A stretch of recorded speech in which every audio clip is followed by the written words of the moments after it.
The avoidant will only apologize and come back if TTC4 things happen and most people get it wrong. Short, urgent, and makes people instantly curious, just like Mel Robbins' hooks. Do you want me to also script the first 20 seconds intro in that same powerful Mel Robbins tone? Avoidants don't come back because you begged. They come back when they feel the emptiness of your absence. You see, the harder you chase, the further they run.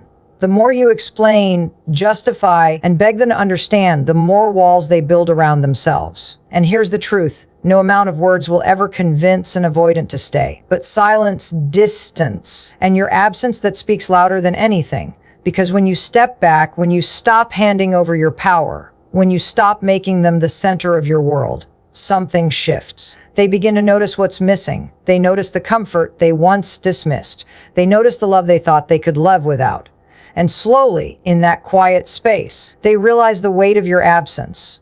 Avoidants only return when they can feel that the relationship is no longer a cage. When they sense freedom instead of pressure. When they know that being with you doesn't mean losing themselves. That's when the walls start to come down. Because here's the thing. It's not the chase that brings them back. It's the respect you show for their space. It's your ability to walk away without hate, without drama, and without punishment. That kind of strength is magnetic. It makes them curious. It makes them question their own distance. And when you combine that with consistency, with actions that match your words, you create something they don't often find. Trust. Trust doesn't come easy for the avoidant heart. But when they see that you can handle their silence without falling apart, when they see that you won't weaponize their vulnerability, that's when they start to feel safe. And safety is the one thing that makes an avoidant come closer. It's not about being perfect. It's not about fixing them. It's about standing in your power, showing up as your best self, and refusing to shrink just to keep someone else comfortable. The moment you grow stronger, more confident, and more fulfilled without them, the dynamic changes. They stop seeing you as someone who depends on their crumbs. They start seeing you as someone they could actually lose. And loss is what wakes them up, because the truth is, love for the avoidant only works when it feels like freedom. When connection feels like choice, not control.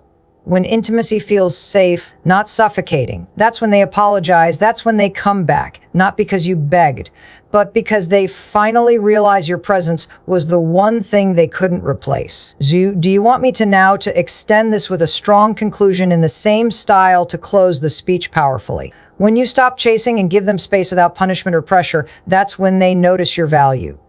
Because the truth is, chasing never works. The more you run after them, the more they feel trapped. The more you push for answers, the more they shut down.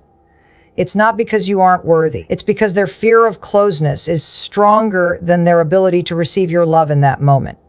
And the harder you try to close the gap, the more they convince themselves they need distance. But something powerful happens when you pull back, when you let go of the urge to prove, to explain, to demand, or to control. In that silence, you send a different message. You show them that your love is not desperate. You show them that you are not here to punish or pressure. And instead of suffocating them with your presence, you allow them to breathe. That freedom is what shifts their perception of you. They start to notice what it feels like without your voice, without your energy, without your presence filling the spaces of their life. The texts stop coming. The calls stop ringing. The comfort of knowing you'll always be there begins to fade. And that's when they start to feel something they've been running from all along. The truth that your presence had weight, meaning, and value. Because absence makes noise. It echoes louder than words ever could. And when you choose not to punish them for pulling away, you show them strength they didn't expect. Most people lash out when they're hurt. Most people demand answers, beg for closure, or try to guilt their partner back into connection. But when you don't do that, when you hold your ground with calm and self-respect, it disarms them. It forces them to see you differently, not as someone who clings, not as someone who settles for crumbs, but as someone who knows their worth and refuses to compromise it. And that shift is powerful, because when an avoidant realizes that your love comes without chains, without manipulation, and without pressure, that's when they begin to feel safe. Safe enough to turn toward you instead of running away. Safe enough to trust that closeness doesn't have to mean losing themselves. Your silence becomes your strength. Your absence becomes your voice. And the space you give them is exactly what makes them recognize your value. Would you like me to continue with the next expansion on consistency, breaking their defenses? In the same narration style. Avoidants test whether your words match your actions. Consistency makes them trust enough to return, because for someone with an avoidant heart, words are cheap. They've heard promises before. They've been told, I'll be patient. I'll give you space. I won't push you. But the moment things get uncomfortable, most people go back on their word. They start chasing, begging, demanding answers, or trying to force closeness. And when that happens, the avoidant's deepest fear is confirmed. That love always comes with pressure. That people always say one thing and do another. This is why consistency matters more than anything. When you say you'll give them space, and you actually do, they notice. When you say you won't pressure them and you follow through, it sinks in. When you stay calm in their silence instead of panicking, they begin to trust. Because for an avoidant, trust isn't built in grand gestures. It's built in the quiet moments where your actions prove stronger than your words. They're not watching to see how much you love them. They're watching to see if your love is stable. They're watching to see if you will collapse under the weight of their distance. They're watching to see if your care for them is steady, not conditional. And every time you show up with patience, every time you show up without breaking your word, you chip away at their fear. It doesn't happen overnight. At first, they may even push harder. They might pull back further just to see if your consistency is real. Because deep down, they expect people to abandon them or try to control them. But if you remain steady, if you remain rooted in your truth without swinging between extremes, they eventually start to relax. They begin to believe that your presence is safe, that your love is not a trap, that your words can actually be trusted. And that trust is what makes them turn back. It's not the promises that matter.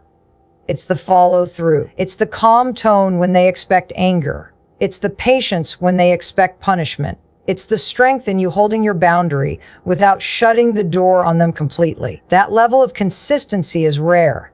It's powerful. And for the avoidants, the one thing that can override fear. Because once they realize that your actions always align with your words, they finally begin to trust enough to return. Do you want me to now expand the next one? In emotional safety is non-negotiable. In the same narration style. They only come back if they feel safe to express without judgment. Emotional security is the door back in. Because for the avoidant, closeness feels dangerous. It feels like walking into a trap. They fear that if they open up, they'll be criticized, controlled, or abandoned. So instead of risking that pain, they shut down. They retreat behind walls of silence. Not because they don't care, but because they don't feel safe enough to show what's really inside. And this is where most people make the mistake.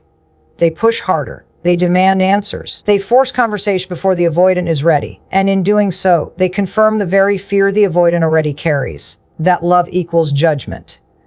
But when you create emotional safety, the game changes. When you can sit with their silence without resentment, you show them something rare. When you can listen without interrupting, without trying to fix, without making their feelings wrong, you give them something they've never had.